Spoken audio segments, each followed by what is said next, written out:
All right, let's move along to our final topic, and that is the environment and climate change. And let's hear our final question. I'm Jeff Cole, and I'm a teacher at Patrick Fogarty Catholic Secondary School in Orillia. And I'm Emerson Garces, and I'm a grade 11 student at Patrick Fogarty. I'm not old enough to vote in the federal election on October 21st, but I am concerned about a number of important issues such as the environment and climate change.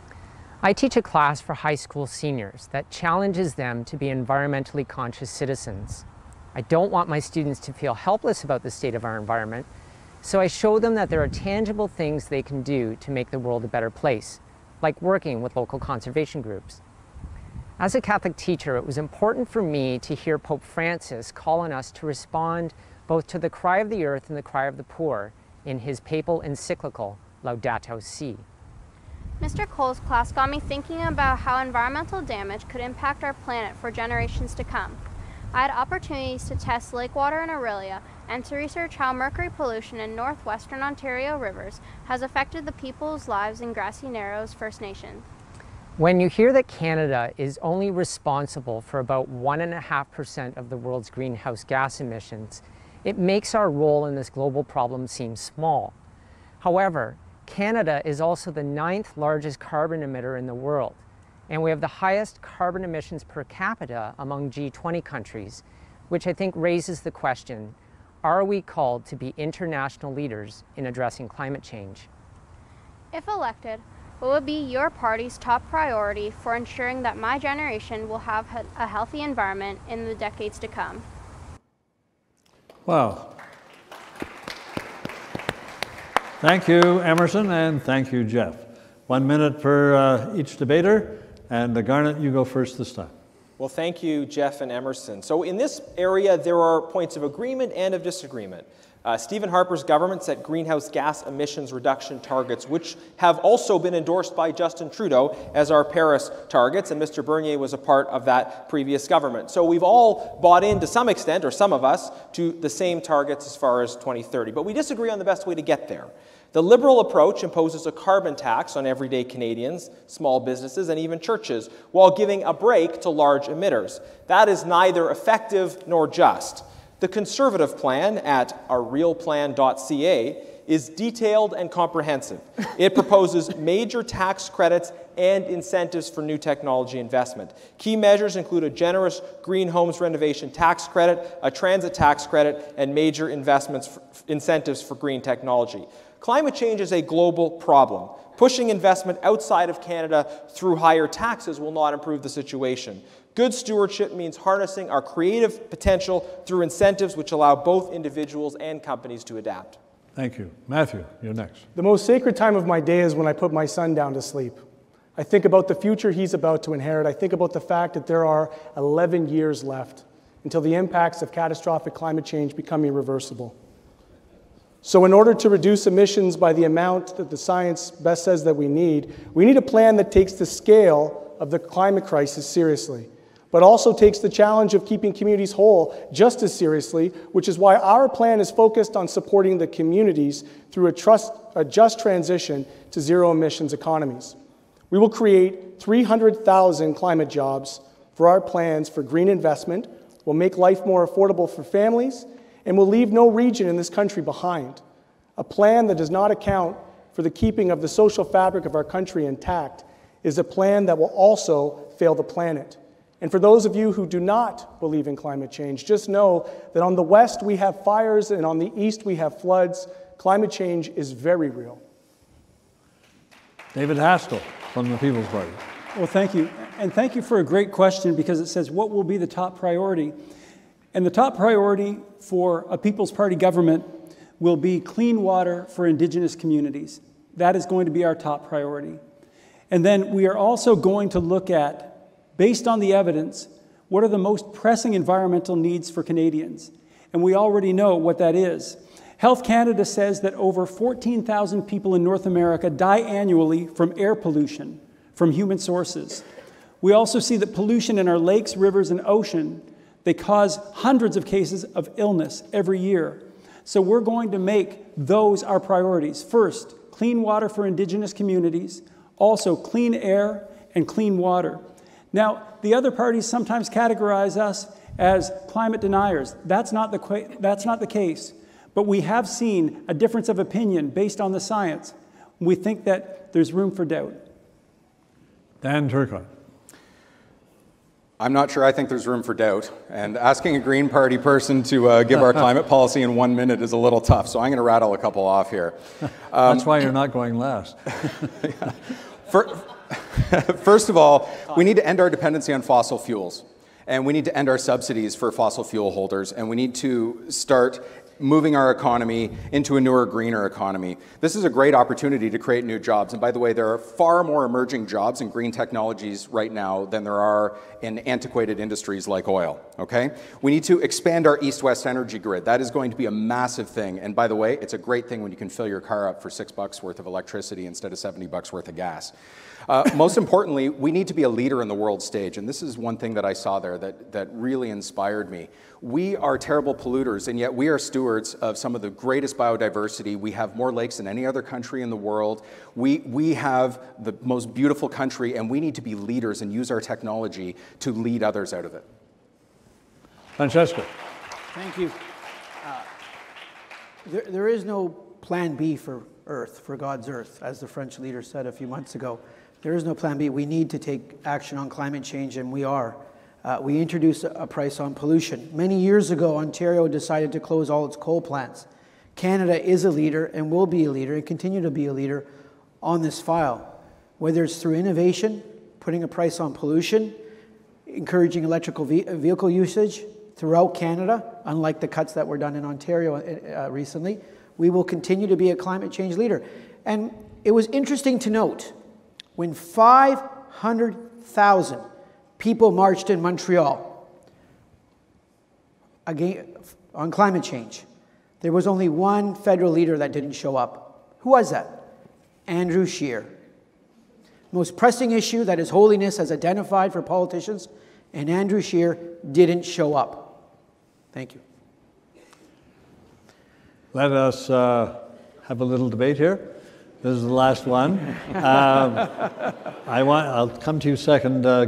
Garnet, I want you to, comment on Mr. Scheer not being there, but also on his idea that there should be these energy corridors across the country, and his support of pipelines, not just the Trans Mountain Pipeline, but other pipelines, which leads some people, and obviously Francesco was alluding to it, to think that he's not serious about global warming and greenhouse gases and climate change the way perhaps other parties are. Well, first of all, I'd say we have the same targets and we have a better plan. Now, Francesco talked about Trudeau going to a protest in Montreal, but as we've seen with this Prime Minister, just because he wants to put on a color or an appearance, it doesn't necessarily reflect the reality. Now, he met with Greta Thunberg. She told him he wasn't doing enough. He went to the protest, which was against his government's policy. He's trying to lead a protest. We're trying to lead a country back on track. And let me say, when it comes to energy corridors, I'm very proud to be part of a party that supports pipelines, which are the most effective and environmentally friendly way of getting our resources to market, because it doesn't make sense for us to be importing Saudi oil at world prices into Eastern Canada when we could be putting Canadians to work in the most innovative energy sector in the world. I'm proud of our energy sector, and we can move forward with energy development while using technology to improve the environment as well. Do you think Mr. Scheer would have been wise to have gone to the parade? I'm sorry, I couldn't hear you because the audience was clapping. And that's not a line. I really couldn't hear you. I couldn't hear me either. It was terrible. Do you think Mr. Scheer was wise, or if he woulda, coulda, shoulda, he would have gone to the parade?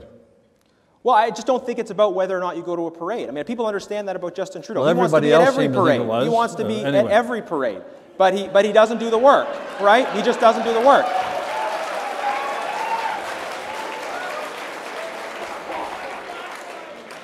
Every parade, no parade. You had your hand up. Go ahead. Thanks, Don. So I made the comment at the end of my 1 minute. I said that I have doubts, and I just want to quickly show you why I might have doubts. So my colleague from the NDP said that we are facing something about droughts. It was either global droughts, or the idea was that cataclysmic droughts. So I want to just tell you about the peer-reviewed science on this. A 2014 paper published in the premier science journal Nature showed conclusively that the percentage of the globe in drought between 1982 and 2014 was significantly lower, not higher. And it stopped in 2014 because that's when the study was published. I'll also say that the science is very clear. Levels of CO2 in the atmosphere didn't reach concentrations great enough to affect global warming until the 1960s. But global warming, as the scientists tell us, began in the 1800s. For something to be the cause, it cannot come after the effect. There are numerous studies that are similar to this, but they just are not allowed to be spoken.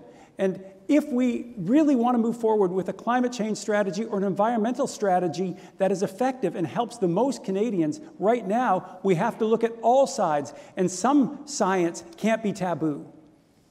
Francesco. Thank you, Don. Climate change is real. Climate change is happening. We see it all over the world. To shy away from it, to criticize leaders that decide to attend a rally, to fight against climate change. You folks may laugh, but climate change is happening and we need to take action on it. And that's what we're doing.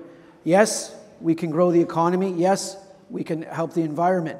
And that's what we're doing. We need to lead a clean environment for our kids and a healthy environment for our children, for future generations. We can't just walk away from the fight against climate change. Yes, innovation is happening and companies all over the world are marching to this and adopting new technologies to fight climate change. We see it every day. But to say, oh, it's not happening, or the science isn't real, or to abdicate leadership on the position like the Conservatives want to do, that just doesn't work. That's not leadership. Francesco, the audience wasn't laughing at the issue. Wait a minute. They were laughing at your leader's two planes. Matthew's turn now. Matthew, we go ahead. We need to be clear. There isn't some science. There is just science in the facts. But the challenge is the facts still remain that you can't be a climate champion and buy pipelines. And if you're going to spend $10 billion to nationalize a pipeline, why wouldn't you spend that same money to nationalize housing? The fact is that the Liberal government has only allocated $2.5 billion to social housing. So all the things that were listed earlier are a clear example of where this government's priority lies, which is always in the interests of big businesses and big corporations. They govern for the rich and not the rest of us. Dan, I saw a chart recently, it's about a year old, that said that the world is powered 85% by fossil fuels. The whole range of them, and about 15% by alternate energy, tidal, wind, solar. You talk about, and the NDP too, and to some degree the Liberals, that these new technologies are coming on and that they will create jobs and provide energy and so forth. It seems to me that it's awfully slow in the way it's coming on, and that you're pretty optimistic, and I would say, are you over-optimistic in thinking that these are going to replace fossil fuels anytime in the near future? I hope they do replace fossil fuels sometime in the near future. I think one of the reasons why they're slow is because we're still subsidizing oil, which is just a massive, massive industry. Those subsidies should be going elsewhere toward forward technologies. But I'd actually like to jump to a couple of other things that some of my other colleagues here said. Questioning climate change and questioning the science, something that we need to consider is that climate change affects our food security. Now, I actually own a hobby farm. I grew up in a farming community. I'm going to give you an anecdote from 2 hours away in southern Ontario, where a bunch of my fellow farmers, who, by the way, are all lifelong conservatives, came up to me and said, oh, you're running with the Green Party. Can you bring the bees back? We're having pollination problems. If you don't have pollination, you don't have food. And if you don't have food, you don't have a future. These are real problems, and they're imminent, and they're here now, and we can choose not to believe it, but it's better to deal with it now than deal with it when it's too late. I really think we need to take a serious look at this.